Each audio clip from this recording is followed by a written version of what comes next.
Hello दोस्तों, नमस्ते। आप सबको स्वागत करती हूँ प्रतिछवि मेरी संस्कृति के माध्यम से।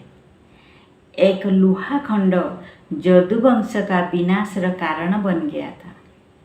जब श्री कृष्ण समस्त कार्य समाप्त करने के पश्चात द्वारिकापुर में वास करने लगे थे, उसी समय उनका पुत्रगण ने एक बार मनोरंजन कार्यक्रम में व्यस्त हो गए थे।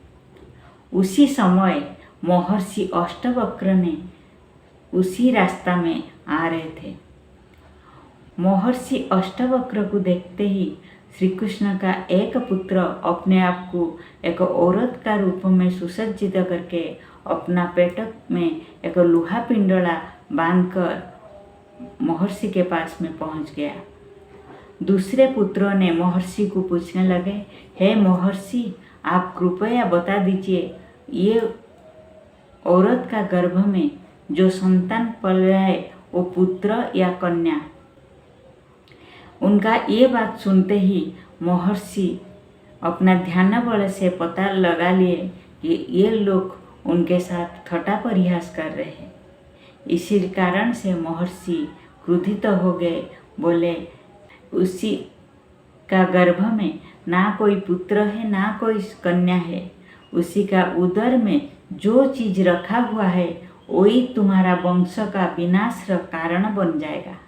ये बात सुनते ही पुत्रगण ने भयभीत हो गए और महर्षि को क्षमा प्रार्थना किए।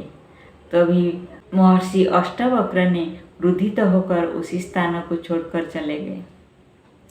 उसके पश्चात वो पुत्रों ने सोचे, ये लोह खंड यदि हमारा वंश का विनाश का कारण बनेगा, चलो इसी लोह खंड को हम समाप्ति कर देंगे।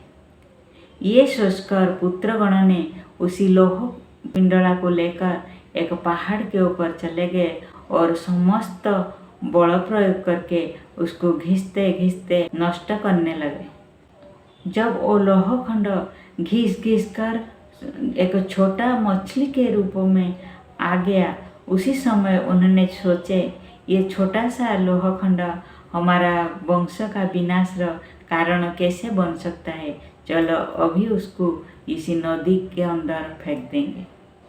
ये सोचकर उसी लोह खंड को जब उन्होंने नदी के गर्भ में फेंक दिए, उसी नदी गर्भ में एक विराट काया मछली उसी को एक छोटा मछली समझकर खा लिया। कुछ दिन के बाद जोरा नाम का एक शबर उसी मछली को अपना घर लेकर गया और अपना स्त्री के हाथ में दे दिया। जब स्त्री उसी मछली को काटा, उन्होंने देखा उसके अंदर एक सुंदर सा लोह खंड छोटा मछली की जैसा आकृति और अत्यंत चिक्कन हुआ उसको मिला। उन्होंने ये लोह खंड को जरासवर को दे दिया। जब जरा ने उसी लोह खंड को देखा, उन्होंने सोचा, ये इतना सुंदर आकृति और इतना चिक्कन लोहा खंड को मैं नष्ट नहीं करूँगा, उसी का सहायता में मैं एक बाण प्रस्तुत करके शिकार करूँगा। ये सोचकर जरासवन ने एक बाण प्रस्तुत किया और उसी के अग्रभाग में ये सुंदर सा चिक्कन लोहा खंड को लगा के रख दिया। इसी के पश्चात समय अतिबाहित होने लगा।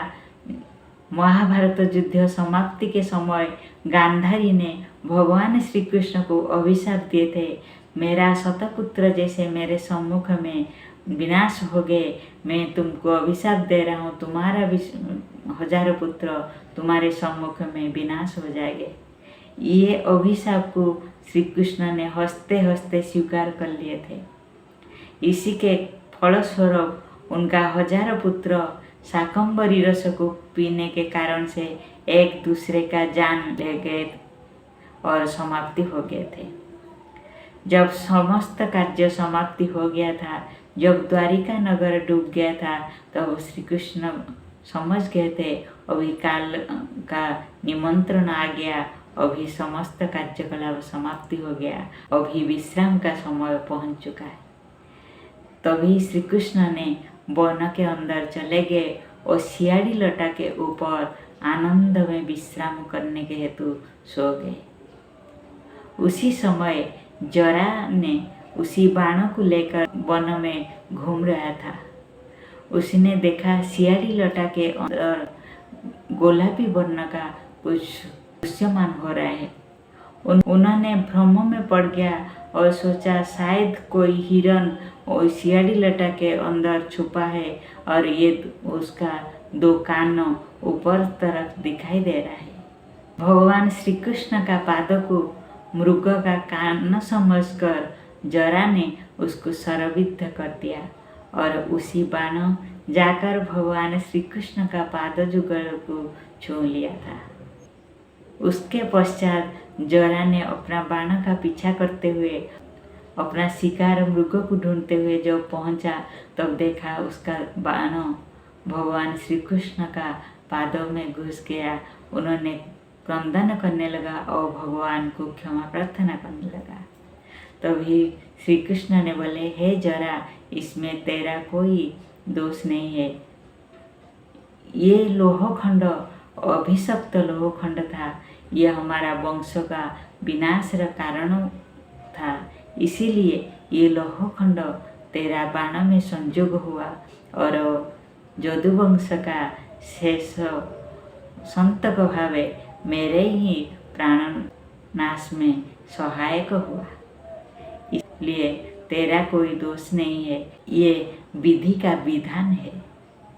उसके पश्चात भगवान श्री कृष्ण ने अपना प्राण त्याग करके इस शरीर को छोड़ दिए थे। इसी प्रकार वही अभिशप्त लोहखंड यदुवंश विनाश का कारण बन गया था।